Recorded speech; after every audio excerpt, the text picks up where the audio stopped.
6 नवंबर 2023 रतनपुर गांव के 65 वर्षीय रामलाल अचानक सुबह के 7 बजे अपने मोहल्ले में चिल्ला चिल्ला कर लोगों को बुला रहे थे और उनकी आवाज सुनकर पूरे मोहल्ले वाले धीरे धीरे इकट्ठा हो गए। फिर अचानक वो रोते हुए कहने लगे कि आज मेरी बेटी रागिनी का जन्मदिन है और आज ही के दिन उसे कोई जान से मारने वाला है। मैं एक अकेला बूढ़ा आदमी उस इंसान का सामना नहीं कर सकता। मेरी बेटी ऊपर वाले कमरे में है, आप लोग मेरी बेटी को बचा लो, नहीं तो मैं इस पत्थर से अपना सिर फोड़कर अपनी जान दे दूंगा। तभी भीड़ में खड़े उनके पड़ोसी विजय ने रामलाल जी को समझाते हुए कहा, आप ऐसा क्यों बोल रहे हैं? कौन आपकी बेटी को मारना चाहता है? आप हमें पूरी बात बताइए, हम आपकी मदद जरूर करेंगे। फिर रामलाल जी रोते हुए कहते हैं कि मेरी बेटी किसी लड़के से प्यार करती है और कुछ दिनों से उन दोनों के बीच कुछ ठीक नहीं चल रहा है। मैंने उसे फोन पर बात करते हुए सुना। वो लड़का कह रहा था कि तुमने मुझे धोखा देकर अच्छा नहीं किया, मैं तेरे जन्मदिन पर तेरे घर पर आकर तुझे जान से मार दूंगा। वो कभी भी आ सकता है, आप लोग मेरी मदद करो, मैं आप लोगों के आगे हाथ जोड़ता हूँ, प्लीज मेरी बेटी को बचा लो। फिर विजय ने बिना समय गवाए मोहल्ले के 3 लड़कों के साथ उस लड़के को रंगे हाथों पकड़ने की योजना बनाई।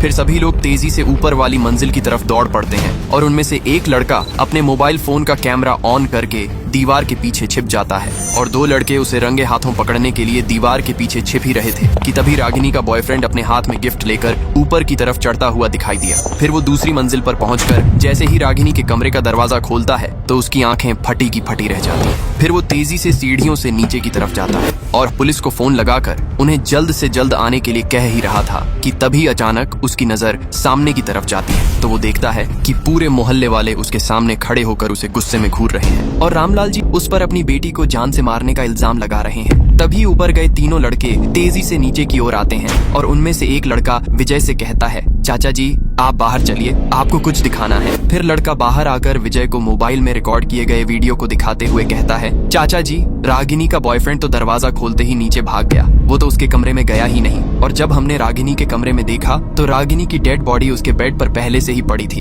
और तभी मोहल्ले में पुलिस की टीम पहुंचती है। फिर पुलिस तुरंत रागिनी की डेड बॉडी को अपने कब्जे में लेकर उसे एम्बुलेंस से पोस्टमार्टम के लिए भेज देती है और भारी जन सैलाब के बीच रामलाल और रागिनी के बॉयफ्रेंड को अपनी जीप में बैठाकर पुलिस स्टेशन के लिए रवाना हो जाती है। फिर पुलिस दोनों से रागिनी के केस में शक्ति से पूछताछ शुरू करती है। फिर जैसे ही पुलिस रागिनी के पिता को वो वीडियो दिखाती है तो वो फूट फूट कर रोने लगते हैं और कहते हैं, सर मैं नहीं चाहता था कि रागिनी किसी गैर बिरादरी के लड़के से शादी करे। मैंने उसे बहुत समझाया लेकिन उसे मेरी इज्जत की जरा भी परवाह नहीं थी। मैंने उसे फोन पर बात करते हुए सुना था कि ये लड़का उसके जन्मदिन पर घर आने वाला है, इसलिए मैंने मौका देखकर उसे जान से मार डाला और मोहल्ले वालों के सामने नाटक करके सारा इल्जाम इस लड़के पर लगाने का सोचा। ये सब मेरा ही किया धरा है सर, इसमें इस लड़के का कोई दोष नहीं है। अब रामलाल जेल की काल कोठरी में आजीवन कारावास की सजा भुगत रहा है।